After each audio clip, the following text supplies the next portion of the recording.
A teoria dos jogos. Teoria dos jogos. A teoria dos jogos é uma ferramenta poderosa usada para entender decisões estratégicas em situações de competição e cooperação, desde sua criação por John von Neumann e Oscar Morgenstern em 1944. Com a obra Theory of Games and Economic Behavior, a teoria tem sido amplamente aplicada em várias áreas, como economia, biologia, política e, especialmente, nas estratégias empresariais. Na prática empresarial, a teoria dos jogos ajuda a prever as ações dos concorrentes, otimizar decisões e buscar o melhor resultado possível. Com base nos princípios dessa teoria, empresários podem prever o comportamento dos outros jogadores, sejam concorrentes, fornecedores ou clientes, e tomar decisões mais informadas.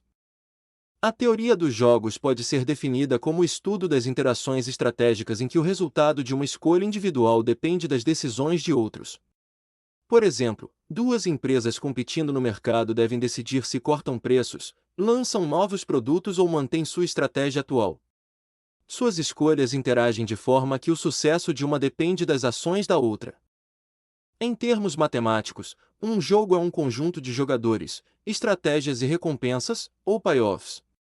No contexto econômico, os jogadores podem ser empresas, consumidores ou até governos. Os jogos podem ser classificados de várias maneiras.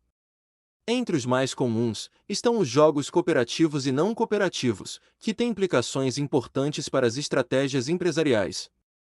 Nos jogos cooperativos, os jogadores têm a opção de formar coalizões e cooperar para atingir um objetivo comum.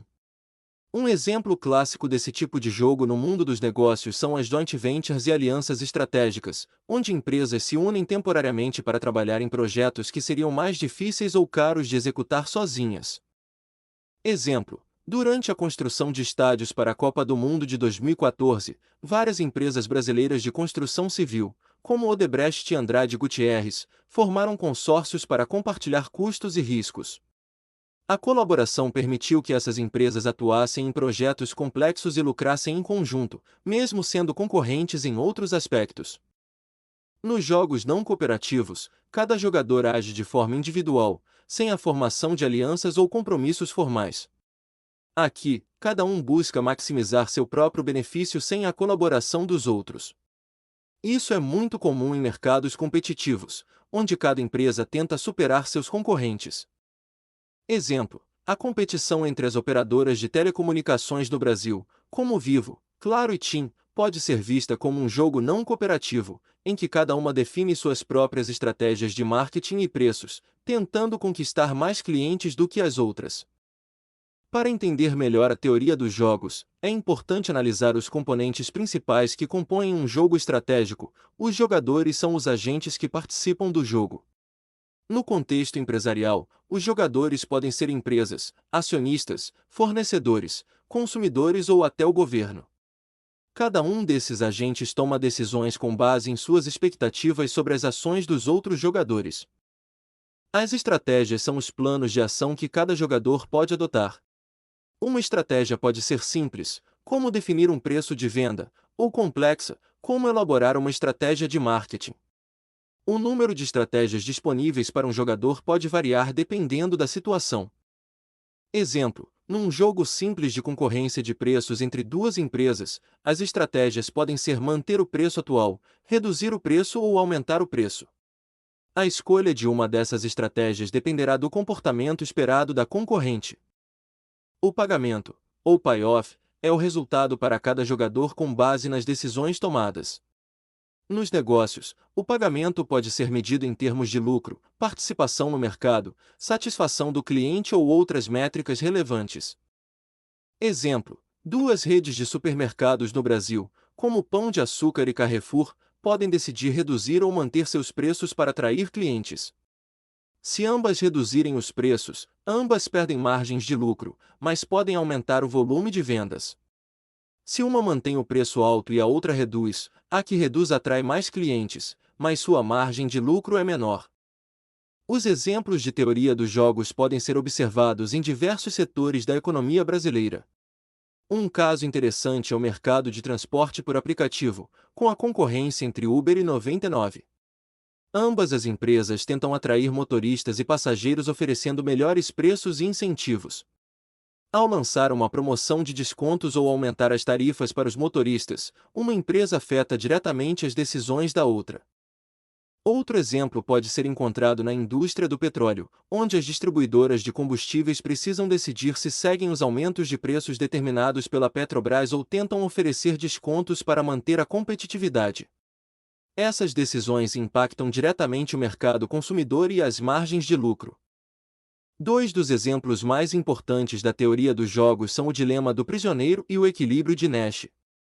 Ambos os conceitos são amplamente aplicados em decisões empresariais para entender como os indivíduos ou empresas agem em situações de incerteza.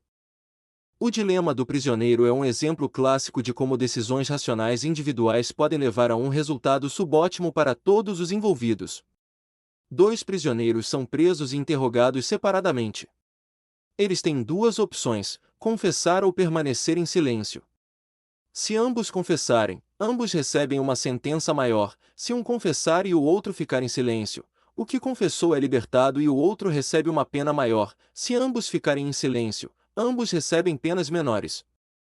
No contexto empresarial, esse dilema pode ser aplicado a situações de competição de preços, onde duas empresas podem cortar preços para atrair mais clientes, mas isso pode resultar em margens de lucro reduzidas para ambas.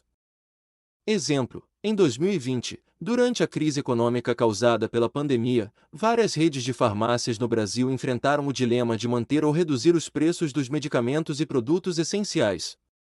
Algumas empresas optaram por reduzir preços para aumentar o fluxo de clientes, enquanto outras mantiveram os preços altos. No final, a guerra de preços prejudicou a margem de lucro de todas, enquanto os consumidores se beneficiaram temporariamente.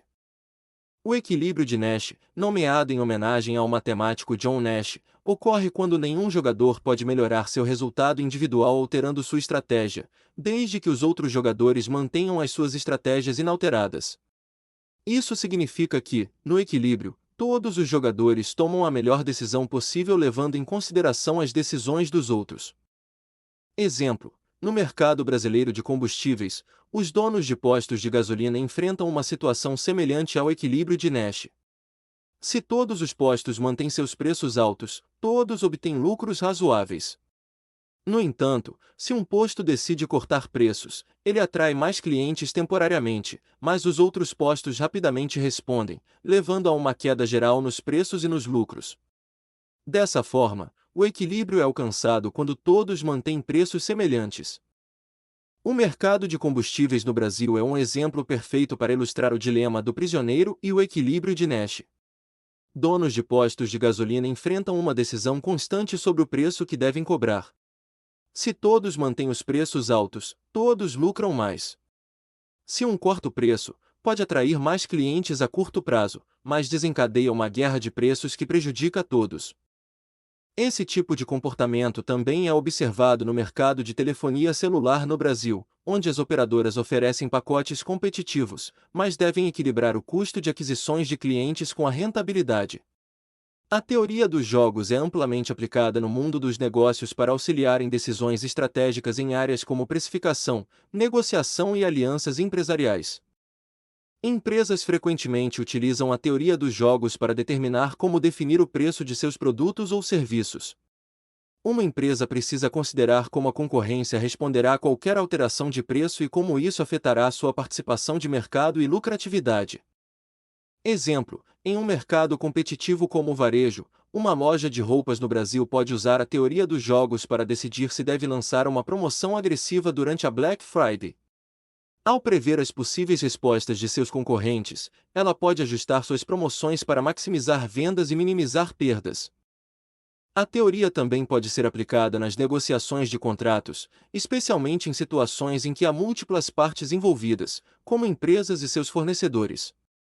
Nesses casos, as partes envolvidas utilizam a teoria dos jogos para determinar a melhor estratégia de negociação, levando em consideração os interesses e possíveis reações de cada lado. Exemplo 1. Grandes empresas de varejo no Brasil, como Magazine Luiza, negociam frequentemente com seus fornecedores para obter os melhores preços e condições. A empresa pode usar a teoria dos jogos para prever como o fornecedor responderá a um pedido de desconto ou prazo maior de pagamento. Exemplo 2. Indústria de telecomunicações do Brasil. Na indústria de telecomunicações brasileira, empresas como Vivo, Claro, TIM e Oi utilizam a teoria dos jogos para definir suas estratégias de lançamento de novos pacotes de internet e telefonia. Ao lançar um novo plano ou promoção, cada empresa deve prever como seus concorrentes irão reagir e ajustar suas próprias estratégias para evitar perdas de mercado ou maximizar seus lucros.